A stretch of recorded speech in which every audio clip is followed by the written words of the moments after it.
It's movie time with John DeSando and his friends online. So everything is gonna be just fine. From the top down to the bottom. He's gonna let you know if you should stay home or if you should go. Might even yell if it's a spectacle. From San Francisco to Long Island. 'Cause nothing's better than a motion video. It's Movie Time. It's produced and hosted by John DeSando. Listen to broadcast shows Fridays at 4:01 and 8:01 p.m. Read reviews and listen to shows online at WCBE.org. I'm John DeSando, And I'm K G Kline. and this is It's Movie Time. I think George Lucas and his whole empire have influenced science fiction and motion picture making. His empire, I like how you put that. Thank you. What do you? There's a new one out there: Star Wars, Mandalorian, and Grogu. Yeah, today, folks, we're talking about one of the big summer blockbusters, or at least that's what Disney hopes. And it has been a while since we've had a Star Wars movie. The last one was Solo, a Star Wars story, which did okay. I liked it, but it didn't do well enough for Disney to feel excited about making another one because these are very expensive movies. Well, I tell you, you warned me that this was actually so based on the TV series that you'll miss some of the joy of it if you don't. And I'm not a TV guy at all, so I'm sitting and not appreciating it the way you do. Well, and that's an interesting point, John, because that raises the question, where is Disney taking Star Wars right now? We haven't had a Star Wars movie in a long time. Disney took Star Wars onto the small screen, and we've had a series of very successful Star Wars TV shows, especially Mandalorian and Andor, which have taken the Star Wars franchise and kept it going.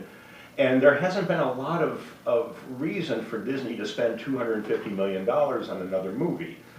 But with the success of Mandalorian, they decided let's take one into the theater. And this really is a very big double episode of a Mandalorian show. Well, that's what I'm thinking. That must be, and why I'm not enjoying it as much as you do, and I think others do. It's not being dumped on by critics. Critics are actually applauding it. Yeah, personally, I liked it a lot. Did I love it? No, it's not Rogue One, but it's not as mediocre as Solo Star Wars story was. So think of it somewhere in terms of halfway between Solo and Rogue One. And I'd like to warn some of the females out of the audience that you're not going to get all of Pablo, whatever his name is, Pablo. Pedro Pascal. Pedro Pascal. Yes. If you want to, because in 90% of the movie he's got a helmet on, which means he has two body doubles. Well, or it's all CGI in most cases. And he must have made millions and shown up about twice. Yeah, you see, he does take his helmet off. That's one of the big moments that's selling the film. Come is the on. moment he takes his helmet off. But he's got a helmet on for most of it. Yes, he does. So do not look for him, Pedro Pascal, to be your Han Solo. No, you don't look for Mandalorians to see a good-looking face, because of course that's part of the creed, is they never take their helmets off. Yeah, right. But the movie is uneven for me, John. I don't know if you felt the same way. I loved the first half hour. The first half hour was almost Rogue One quality. There's a great battle with some walkers where he's trying to take down this crime lord. So actually, we should back up a step. The movie is set about 2 or 3, 4 years after Return of the Jedi.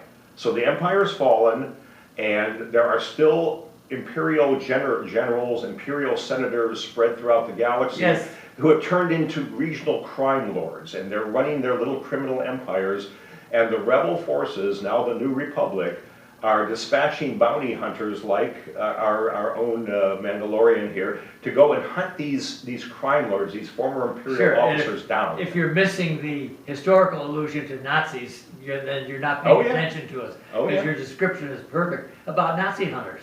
Mm-hmm. And that's the part that I liked, but it was never fully explored, I thought, for her. And I just didn't get Jabba the Hutt's son. I mean, and that doesn't work for me. I mean, at this point, that's just name dropping. And it annoys me when a movie, a tie-in, has to drop a lot of names from the original series. Can't it stand on its own? Couldn't it just be a young, hot that's out there, has been captured that they've got to go and rescue. Did it really have to be Jabba the Hutt's son? But and that character didn't work for too much for me because there's a lot of now generational trauma that gets dragged in. This is really a Star Wars movie for the younger crowd. If you have no fear of taking a 9, 10, 11-year-old to this movie, absolutely they're going to love it. There's nothing offensive about it. There's nothing racy about it. I do like how it starts out with the rebel base, and it has a very World War II feel. It almost could be the opening scene of They Were Expendable or the Fighting Seabees. They're on this, what looks like a Pacific island, and they've got this isolated little base, and from there they're trying to run a regional, New Republic operation to bring down some of these crime lords with Sigourney Weaver, who has to be in every science fiction show, making an appearance, a very limited appearance. Yeah. She's Colonel Ward, she's a new character. I don't mind her. She's good. She's good. She holds the scene together. And then it gets into that really cool battle where he goes out and finds this crime lord.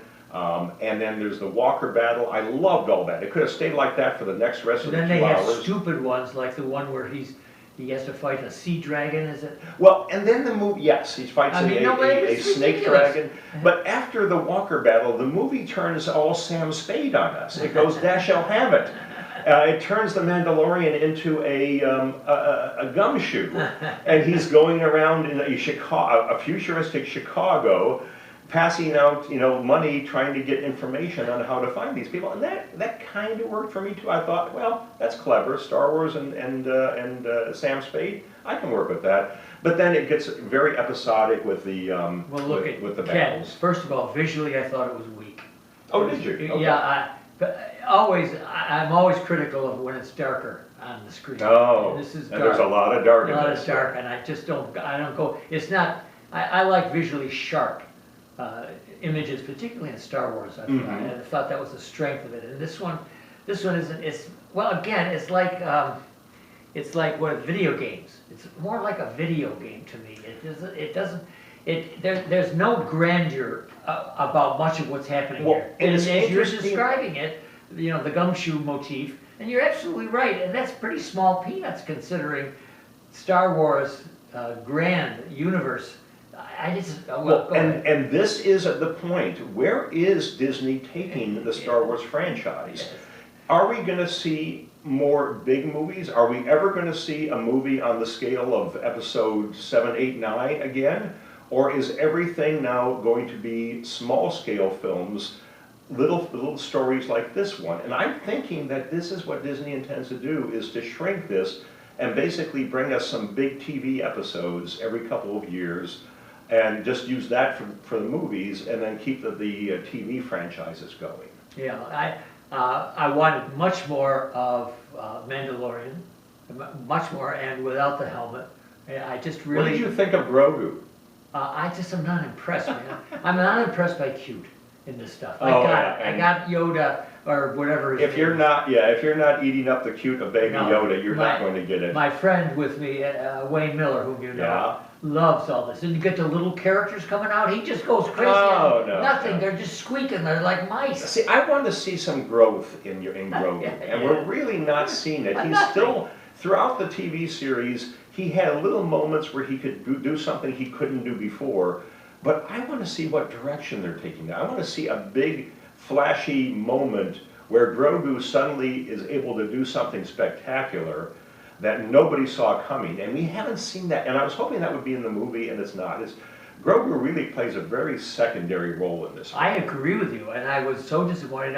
I'm always disappointed when they're just picking up on the Yoda motif and going with it with this character, but they're giving him nothing. No. They're giving him no life, as far as I can tell. The only place where I give them kudos is I give them credit for doing a lot of Easter eggs. We see a lot of Star Wars characters that we're secondary or in the background characters make an appearance in this. The Animan, the famous little Animan figure that you could never get, becomes a bunch of characters in this. The chess figures from the Millennium Falcon's chess game all are represented as real figures, real monsters in this. So somebody did their research. They said, oh, wouldn't it be fun if we took this thing from Star Wars and brought it to life. Wouldn't it be fun if we took this action figure and threw it in there? A lot of little Easter eggs to reward the diehard Star Wars fans. I like that. I just wish that it wasn't so formula, because as I was walking out of the theater, I thought, this is the same movie as Iron Man 1. Yeah. This is And the same let's movie mention- as Captain Marvel. And that would also be attributed to Jon Favreau, the director, Yeah. who did Iron Man. Iron Man. It's very formula. Yeah. It's like you have to have a battle here, you have to have a big daddy battle here, you have to wrap up this way. And that makes them all very predictable, because if you've seen it once, you've seen them all, and all you're doing is changing the universe and the characters. Well, if people want to hear more about what Ken has to say about this in science fiction, then you'll have to go to WCBE.org, to the podcast experience, to Backtalk, to hear it. And since I've already explained to everyone my ignorance about this, it's even more important that you listen to him in that segment, in that podcast. So, K G Kline, the movie is Star Wars, Mandalorian, and Grogu. What do you recommend? Well, you're not going to get another Star Wars movie for a while, so I'd say go see it. It will not disappoint you. It just may not be as big of a movie as you hope. And if the kids haven't seen the TV series, I wonder if You're they still will going to be lost. fine, because they're going to get Think wrapped so? up in the little Grogu and all the characters and all the battles and all the action, and they're going to be just fine. It's movie time with John DeSando and his friends online. So everything is gonna be just fine. From the top down to the bottom, he's gonna let you know